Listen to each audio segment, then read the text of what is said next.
Olá, pessoal. Então aqui vai ser o resumo da live Noites Mal Dormidas, Vida Mal Vivida. Quem quiser assistir a live na íntegra, está lá disponível no Facebook e também no nosso canal no YouTube. Esse resumo ele é importante porque às vezes as pessoas querem aprender e tem pressa, né? Então a live ela fica uma coisa muito intimista. Então talvez aqui num vídeo com resumo fique mais fácil para as pessoas entenderem. Então essa live faz parte do projeto SED, Iniciais de Sono, Exercício Físico, Dieta e Estresse. São os pilares relacionados à boa saúde cerebral. E então nós vamos fazer uma série de lives, e aí faremos o resumo também, sobre os distúrbios de sono e suas consequências, para depois irmos para as outras partes. Bom, o sono em si é um processo biológico de extrema importância, né? Está relacionado ao ritmo circadiano. Então, quando o sol se põe, então tem a falta de luz, a temperatura diminui, o organismo então ele se prepara para o sono. E aí nós temos aquela noite de sono, que vai durar ali próximo de 8 horas, e no dia seguinte, com o reaparecimento da luz, o cérebro então prepara o organismo para termos um dia ativo. Esse mecanismo é muito importante. Nós sabemos que distúrbio de sono produz uma série de alterações orgânicas, né? Eu vou falar rapidamente sobre isso. Mas recentemente os estudos científicos têm mostrado uma correlação do sono inadequado com aumento de chance significativo de doenças neurológicas, como doença de Alzheimer, doença de Parkinson. Então, é de suma importância uma noite bem dormida, não é verdade?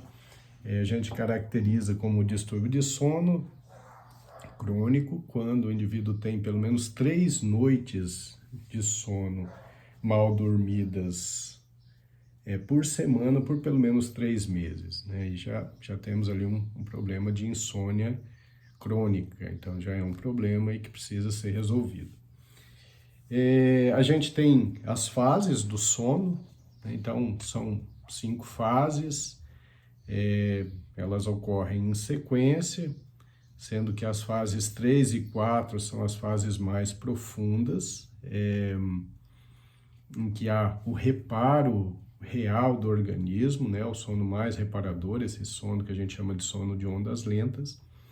E nós temos a fase REM, que seria a quinta fase, que é a fase de movimento rápido dos olhos, e é aquela relacionada ao sonho. Então, estudos anteriores mostravam que nós sonhávamos sempre na fase REM. Tem alguns estudos mais atuais que mostram que a gente pode ter também o sonho fora da fase do sono REM. Mas essa da fase REM é mais característica, que é aquele movimento então rápido dos olhos, o indivíduo tem uma respiração rápida, um aumento da frequência cardíaca, faz uma atonia, que é a perda do tônus muscular, né? Claro, porque senão nós transformaríamos o sonho em algo cheio de movimento e poderia ser muito inadequado. Existem patologias em que isso acontece, que seria aí o distúrbio comportamental do sono REM, mas no sono normal a gente fica em atonia, e se nós formos despertados naquele momento, vamos lembrar do sonho, né? Aí na arquitetura do sono adequado, a gente tem uma latência ali de 10 minutos, que é o momento em que você deita e pega no sono, e aí vão vindo as fases seguidas, né? Geralmente nós temos ali cerca de 90 minutos até chegarmos na fase REM, que é a fase do sonho. Então, quem tem ali 8 horas de sono, nesses ciclos de 90 minutos, teriam ali 5 a 6 fases REM, né, que são sonhos. A gente vai lembrar de todos? Não. A gente só lembra daquele sonho em que a gente é acordado quando ele está acontecendo. A necessidade de sono varia com a idade e até de pessoa para pessoa, né? Então, por exemplo, um recém-nascido, ele dorme 13 a 15 horas por dia. Pré-escolar dorme ali 12 a 13 horas. As crianças em idade escolar dormem de 10 a 12 horas. Os adolescentes precisam ali de cerca de 10 horas. Isso é muito importante. Os adolescentes precisam dormir muito bem. Eles têm uma necessidade maior de sono, mas de maneira geral eles têm uma síndrome avançada do sono, em que na hora de dormir normalmente ele não tem sono, ele vai dormir geralmente mais tarde e ele precisaria acordar mais tarde. Infelizmente na escola ele precisa estar muito cedo ali para estudar, então o cérebro nem acordou direito e ele está tendo que prestar atenção nas aulas. Isso é algo que não combina com o ciclo de sono de um adolescente. E interessante que o adolescente que tem essa privação de sono pelas necessidades, pelos compromissos matinais, como a escola, ele pode manifestar essa deficiência de sono não com sonolência excessiva durante o dia, que é o que acontece no adulto, mas sim com maior irritabilidade, distúrbio de concentração e também problemas no aprendizado, tá? Bom, nós temos aqui os principais distúrbios do sono e nós vamos falar sobre isso em lives posteriores, né? A gente vai falar na próxima live, por exemplo, especificamente da insônia. Depois, na outra, falaremos sobre a apneia obstrutiva do sono, depois sobre movimentos de pernas, que é a síndrome das pernas inquietas, né, que também tem movimentos periódicos de perna. Falaremos também de distúrbio de sono relacionado a alterações de humor, como depressão, como transtorno de ansiedade, mas serão lives posteriores, que então nós discutiremos mais aprofundadamente.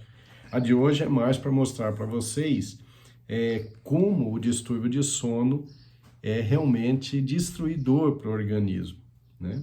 Então, para começar, o distúrbio de sono, ele tira a sua capacidade de concentração e de memorização.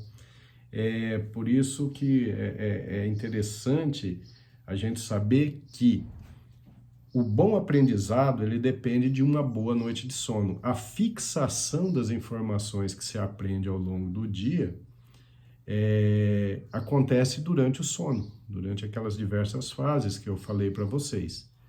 Então, se o estudante, por exemplo, estuda bastante durante o dia, mas à noite ele não tem um sono adequado, ele pode não reter aquelas informações importantes, né? Bom, o distúrbio de sono, ele leva a descontrole de humor. Então, o sono ruim, ele faz uma hiperativação do sistema límbico, que é a área do cérebro relacionada à emoção. Então, a pessoa que dorme mal, ela fica muito mais sensível e mais oscilante em relação ao seu humor.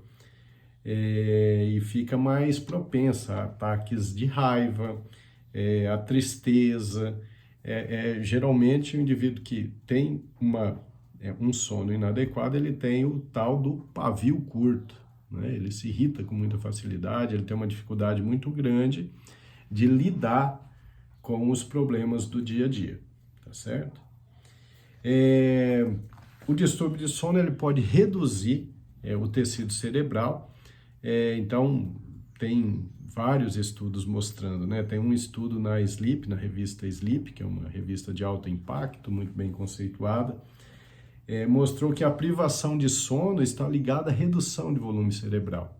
Hoje a gente já conhece bastante sobre isso, né? Nós temos no cérebro o sistema linfático.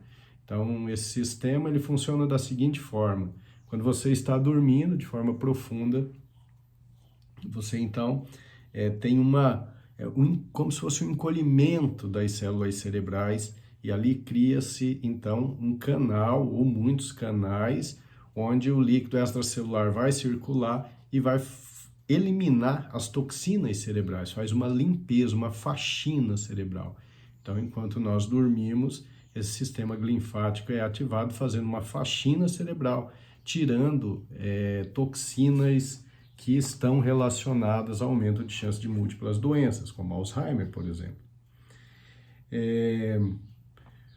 O distúrbio de sono, ele nos deixa menos atraente, né? Então, fica com a olheira, tem os efeitos hormonais, né? Então, privação de sono leva a uma menor produção de hormônio de crescimento, de GH, e o GH ele é extremamente importante em qualquer idade para fazer regeneração celular, tá certo?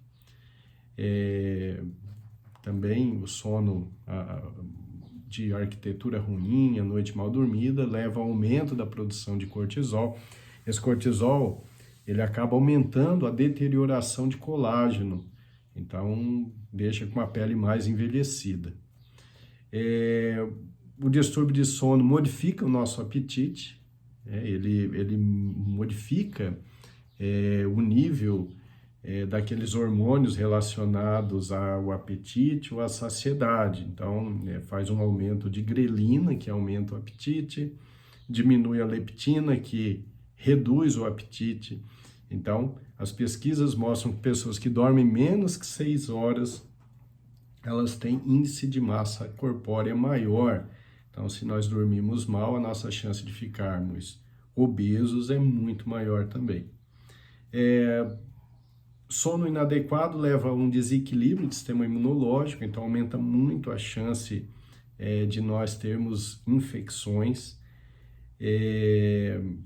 Isso é um problema, né? Isso é um problema muito sério. Inclusive, tem um estudo mostrando que se o indivíduo não dorme bem, quando ele recebe uma vacina, a capacidade de produzir anticorpos é bem menor. Então, até a eficácia da vacina fica inferiorizada. E, claro, né, dormir mal aumenta as chances de acidentes, porque o indivíduo tem dificuldade na concentração, então ele fica com os reflexos menos efetivos. E, bom, déficit do sono aumenta a produção de interleucina 6 e fator de necrose tumoral alfa.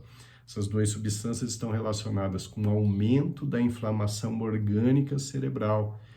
E essa inflamação crônica subclínica, que inclusive vai fazer a inflamação lá no cérebro, tem relação com depressão, com transtorno de ansiedade, com declínio cognitivo. A depressão não é apenas por deficiência de serotonina, dopamina, mas também porque tem uma inflamação crônica subclínica que ali atua, reduzindo a produção de BDNF, que é o fator neurotrófico derivado do cérebro. Essa inflamação crônica subclínica reduz a produção dos neurotransmissores antidepressivos e redutores de ansiedade. Portanto, vocês podem notar que um distúrbio de sono é realmente terrível para a saúde, e hoje o nosso objetivo é só mostrar isso para vocês. Nas lives seguintes a gente vai mostrando as patologias específicas do sono, e depois nós vamos falar sobre as medidas de higiene do sono que são importantes para que se durma melhor, tá certo? Então esse é o projeto SEDE. É um projeto para quem tem sede de saúde, sede de prevenção de doenças cerebrais, sede de viver mais e melhor. Vão acompanhando, acompanha a gente no YouTube, no Facebook, no Instagram, e nós vamos dessa forma tentando dar boas informações com base científica para melhora da qualidade de vida de todos vocês. Muito obrigado e abraço a todos.